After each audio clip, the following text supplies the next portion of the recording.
अस्सलाम वालेकुम स्टूडेंट्स, उम्मीद करती हूँ कि आप सब ठीक होंगे। आज हम बात करेंगे रिसर्च प्रॉब्लम पे।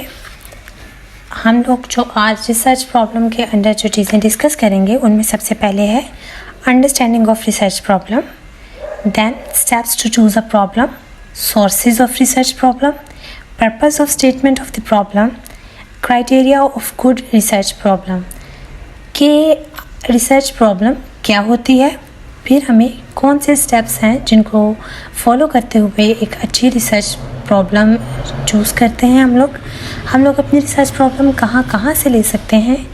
रिसर्च प्रॉब्लम या फिर स्टेटमेंट का मकसद क्या होता है और हमारी प्रॉब्लम कैसे एक अच्छी प्रॉब्लम हो सकती है। Here are 5 steps, so let's begin। सबसे पहले है understanding of a research problem. अभी हम रिसर्च प्रॉब्लम को समझेंगे कि रिसर्च प्रॉब्लम क्या होती है। तो रिसर्च प्रॉब्लम एक ऐसी स्टेटमेंट है किसी भी एरिया ऑफ कंसर्न, कोई भी चीज़ जिसके बारे में आप जानना चाहते हैं, आपकी कोई भी फ़िक्र या कोई भी चीज़ जिसको आप फाइंड आउट करना चाह रहे हैं, जिसके बारे में जानना चाह रहे हैं, मज़ीद जानना चाह रहे हैं या क्लैरिफाई करना चाह रहे हैं, तो उसको हम कहेंगे area of concern. A condition to be improved, कोई भी सिचुएशन या फिर कोई भी कंडीशन हो सकती है जिसको आप अपने सराउंडिंग में बेहतर बनाना चाहते हैं या आपको लगता है कि ये चीज़ ऐसे है लेकिन ये इससे बेहतर हो सकती है, तो उससे रिलेटेड होगा। आ डिफ़िकल्टी टू बी एलिमिनेटेड,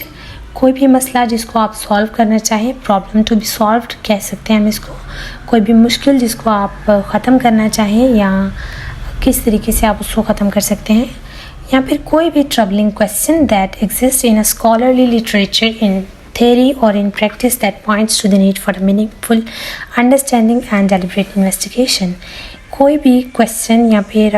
इसको हम यहाँ पे प्रॉब्लम भी कह सकते हैं, कोई मसला, कोई भी इशू जो कि हमारी सराउंडिंग में, हमारे एक एजुकेशनल सेटअप में एग्जिस्ट करता है और आप उसको समझना चाह रहे हैं या उसको इन्वेस्टिगेट करना चाह रहे हैं। तो रिसर्च प्रॉब्लम हम किसी भी स्पेसिफिक मसले को, प्रॉब्लम को, इशू को या फिर कंडीशन को कहते हैं, किसी भी मुश्किल को कहते हैं, या फिर रिसर्च प्रॉब्लम कोई भी गैप इन नॉलेज हो सकता है। गैप इन नॉलेज से मुराद के कोई भी पर्सन को जो चीज़ें पता हैं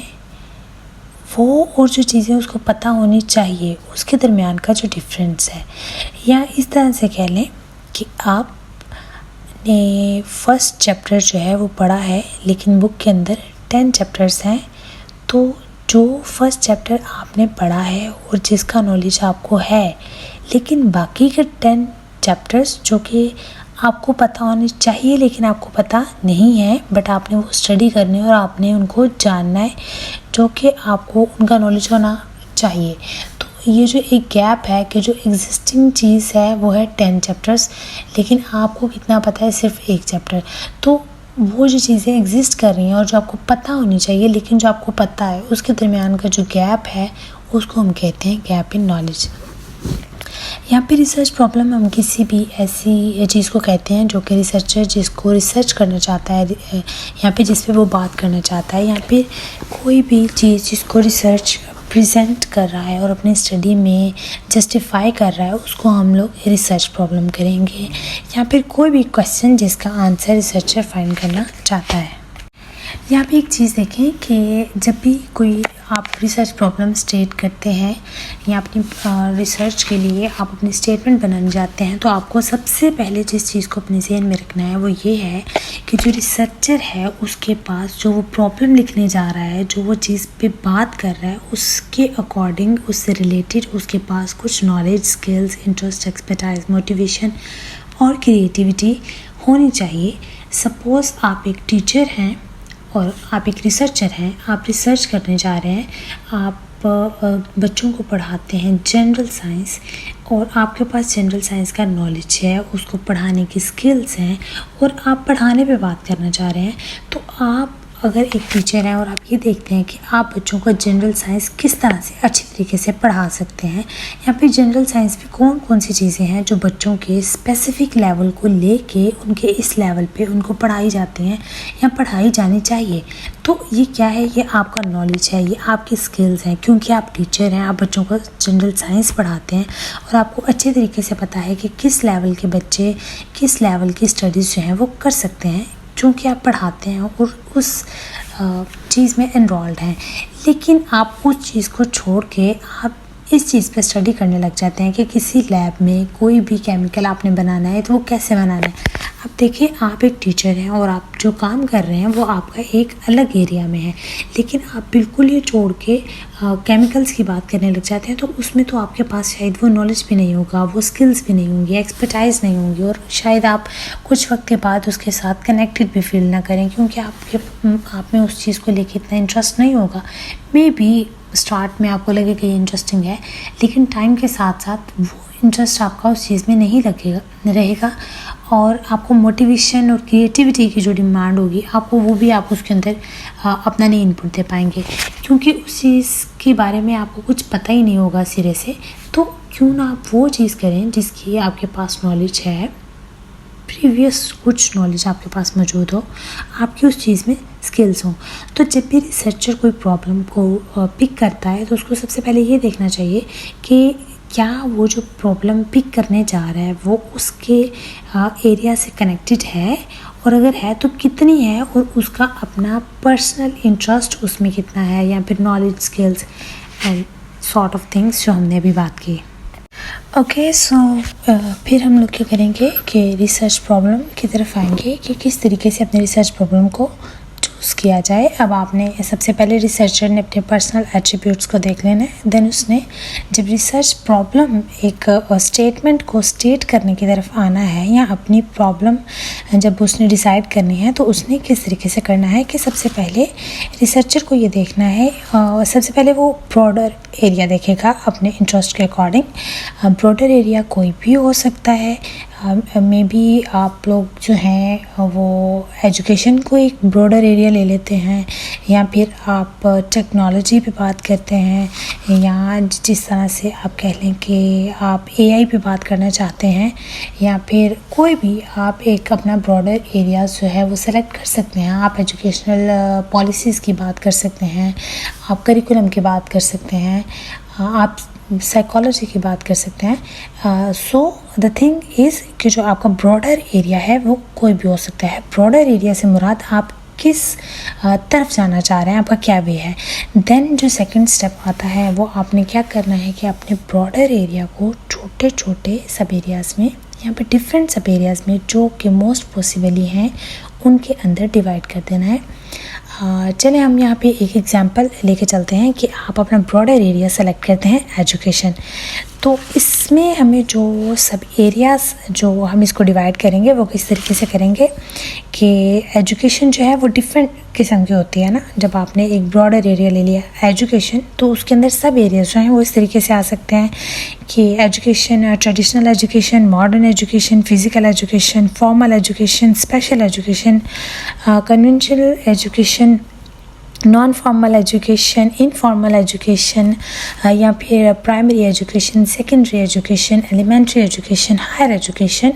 सो द थिंग इज़ कि इस तरीके से आप इसको ब्रॉडर एरिया को डिफरेंट सब एरियाज़ में डिवाइड करते हैं। तो अब इसमें ये है कि आप अपना इंटरेस्ट देख लें कि आपका इंटरेस्ट टेक्नोलॉजी में भी हो सकता है, आपका इंटरेस्ट करिकुलम डेवलपमेंट में भी हो सकता है, साइकोलॉजी में हो सकता है,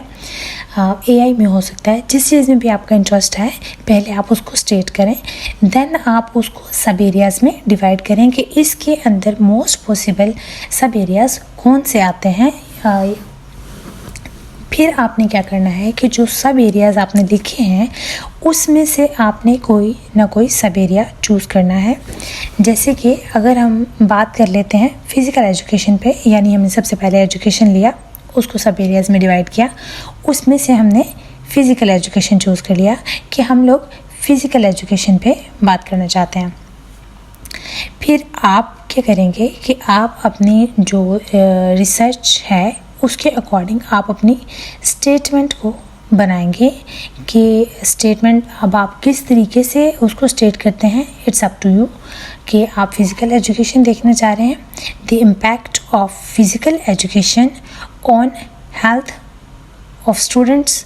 या फिर आप ये कह देते हैं कि so let's go with it कि अगर हम लोग इसी तरीके से करते हैं कि हम लोग फिज़िकल एजुकेशन का स्टूडेंट की हेल्थ पे इम्पैक्ट देख रहे हैं, तो ये हमने डिफ़ाइन कर ली अपनी प्रॉब्लम। और याद रहिए कि एक जो अच्छी प्रॉब्लम होती है उसके अंदर 2 वेरिएबल्स होते हैं, डिपेंडेंट और इंडिपेंडेंट। तो आपने उन चीज़ों को मद्देनज़र रखते हुए कि किस तरीके से आप उसको तरतीब देते हैं, आपने अपनी प्रॉब्लम को स्टेट कर देना है। देन आपने उसके जो प्रॉब्लम आपने लिखी है उसके अकॉर्डिंग अपने ऑब्जेक्टिव्स बनाने की कोशिश करनी है। फिर आपने उसके अकॉर्डिंग उसके रिसर्च क्वेश्चन जो हैं वो तरतीब देने हैं, और आपने अपनी रिसर्च का या अपनी स्टडी का एक डिज़ाइन, एक स्केच बनाना है। ये ज़रूरी नहीं है कि आप प्रॉब्लम को स्टेट करें और उसके बाद अपने बहुत तरतीब में ऑब्जेक्टिव्स और क्वेश्चंस और डिज़ाइन को स्टेट करने लग जाएं, लेकिन फ़िलहाल जब आप अपनी प्रॉब्लम को चूज़ कर रहे हैं तो एटलीस्ट आपके जहन में ये होना चाहिए कि जब आप ये स्टेटमेंट को तरतीब दे लेते हैं अपनी प्रॉब्लम को, तो फिर आप उसके ऑब्जेक्टिव्स किस तरीके से बनाएंगे, उसमें से क्वेश्चंस किस तरीके से निकालेंगे, क्या चीज़ें हैं जिन्हें आप क्वेश्चन करना चाह रहे हैं, या क्या बातें हैं जिनको आप इस प्रॉब्लम के अंडर स्टडी करना चाह रहे हैं, क्या उसके फैक्टर्स हैं, या फिर आप किस तरीके से उस स्टडी को करेंगे, मिक्स्ड से करेंगे, क्वालिटेटिव से करेंगे, क्वांटिटेटिव से करेंगे, आपका डिज़ाइन क्या होगा, आपकी मेथडोलॉजी क्या होगी। तो ये सब चीज़ों को आपने मद्देनज़र रखना है। आप ये देखें कि जब आपने अपनी प्रॉब्लम को स्टेट कर लिया और उसके बाद इन सब चीज़ों को मद्देनज़र रखने की ज़रूरत क्यों है, इसलिए कि अगर आप स्टडी आपको लगता है कि आपने एक स्टेटमेंट तरतीब दे लिया है और वो आपके नज़दीक अच्छी है और आप उस पर काम करना चाह रहे हैं, लेकिन और आप उसको करके फाइनल अपने सुपरवाइज़र के पास भी ले जाते हैं, बट उससे पहले ये देखिए कि क्या उस पर काम हो सकता है, क्या आप उसके ऑब्जेक्टिव्स, उसके क्वेश्चन स्टेट कर सकते हैं और किस तरीके से आप उस पर स्टडी करेंगे। ये सब चीज़ें आपके जहन में होनी चाहिए। इसलिए जब आपने रिसर्च प्रॉब्लम को स्टेट करना है या चूज़ करना है, अपनी स्टेटमेंट लिखनी है, तो आपने इन सब चीज़ों को अपने जहन में रखना है। पर्पस ऑफ रिसर्च प्रॉब्लम तो ऐसा है कि जब आप स्टडी करते हैं तो उसके पीछे कुछ मकासद होते हैं। जब आपकी स्टडी जो आप करने जा रहे हैं उसके कुछ पर्पस हैं। जो आपकी स्टडी है वो ऐसी फालतू सी बेकार सी नहीं होनी चाहिए कि जिसका कोई मकसद ना हो या जिससे कोई फ़ायदा ना मिले, और ऐसी स्टडी कोई वैल्यूएबल भी नहीं होती। तो जो आप रिसर्च प्रॉब्लम जिस पे बात करने जा रहे हैं वो ज़रूर एड्रेस करनी चाहिए, उसे एड्रेस करना चाहिए जो नॉलेज गैप है, या फिर जो वो आपकी स्टडी है वो फर्दर रिसर्च में किसी न किसी तरीके से कंट्रीब्यूट करनी चाहिए। उसमें जो आप प्रॉब्लम सॉल्विंग अप्रोच यूज़ करें वो एथिकल हो, कस्टमरी मेथड को अप्लाई करें और रीडर को बताएं जो टॉपिक आपने स्टडी किया है उसकी इम्पोर्टेंस क्या है। आप ये देखें कि जो आप रिसर्च कर रहे हैं उससे आपको तो फ़ायदा है, लेकिन साथ ही साथ दूसरों को भी फ़ायदा होना चाहिए, और जो चीज़ आप लिख रहे हैं उसकी दूसरों को समझ भी आनी चाहिए कि आपने क्या काम किया है, ताकि दूसरे उससे फ़ायदा उठाएं, उसे फर्दर रिसर्च में यूज़ करें, उससे उनके लिए फ़र्दर काम करने में उनको हेल्प मिले या आइडियाज़ मिलें। And here are some sources of research problem कि आपको रिसर्च प्रॉब्लम कहाँ से मिल सकती है। लिटरेचर रिव्यू करने से, सोशल इश्यूज से, एकेडमिक एक्सपीरियंस या ब्रेनस्टॉर्मिंग से, प्रैक्टिकल एक्सपीरियंस से, कंसल्टेशन विद योर एक्सपर्ट्स, या फिर इंट्यूशन एंड एग्जिस्टिंग थेरीज जो हैं वो आपको हेल्प कर सकती हैं रिसर्च प्रॉब्लम ढूंढने में। Criteria of good research problem, कौन सी स्टेटमेंट ऑफ द प्रॉब्लम जो होती है उसको हम लोग अच्छा मानते हैं। तो सबसे पहले तो आपको ये चीज़ देखनी है कि जो आपकी रिसर्च प्रॉब्लम है उसके अंदर एटलीस्ट 2 वेरिएबल्स एग्जिस्ट करते हों तो उसे अच्छा समझा जाता है, which are dependent and independent, then novel and clear, यानी कि वो कोई न्यू चीज़ हो और क्लियर हो। अब ऐसा नहीं है कि कोई चीज़ आप पुरानी सी चीज़ लेके उस पर स्टडी करने लग जाते हैं और उस पर बात करते हैं जो कि हमारे एग्जिस्टिंग जो सिनेरियो है मोस्ट पॉसिबली वो उसमें एग्जिस्ट ही ना करती हो या फिर वो कब की ख़त्म हो चुकी हो। लाइक अगर आप ये बात करते हैं कि जिस तरीके से पुराने वक्तों में कभी स्कूल हुआ करते थे, बच्चे नीचे बैठ के पढ़ते थे और इंफ्रास्ट्रक्चर इतना अच्छा नहीं था, वहाँ पे उनके पास फर्नीचर नहीं अवेलेबल था। तो अगर आप उस चीज़ को लेकर स्टडी करते हैं तो देखिए आज के ज़माने में तो आपको चीज़ देखने में नहीं मिलती। हर स्कूल में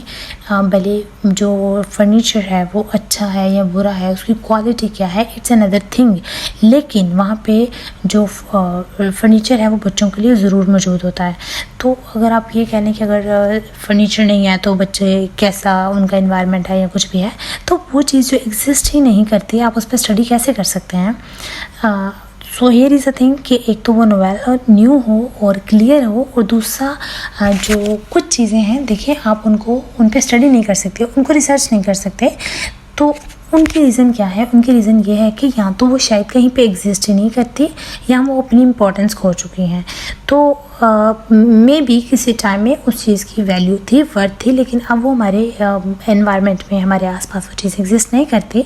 तो हम उनको स्टडी नहीं कर सकते। टेस्टेबल एंड लॉजिकल, जिस प्रॉब्लम की आप बात कर रहे हैं उसको आप टेस्ट कर सकते हो और वो लॉजिकल हो। अब आप ऐसा नहीं कि हवाओं में तीर चलाते हैं या कुछ भी आपके जहन में आता है और आप समझते हैं कि हमें इसमें इंटरेस्ट है या हम इसमें अच्छा काम कर सकते हैं, तो आप उसको एक बहुत अच्छी प्रॉब्लम, एक बहुत अच्छी स्टेटमेंट की सूरत में भी लिख लेते हैं जो कि बहुत ज़बरदस्त है, लेकिन आप उसको टेस्ट नहीं कर सकते। तो ऐसा कैसे हो सकता है? जैसे अब आप लेबॉर्ट्री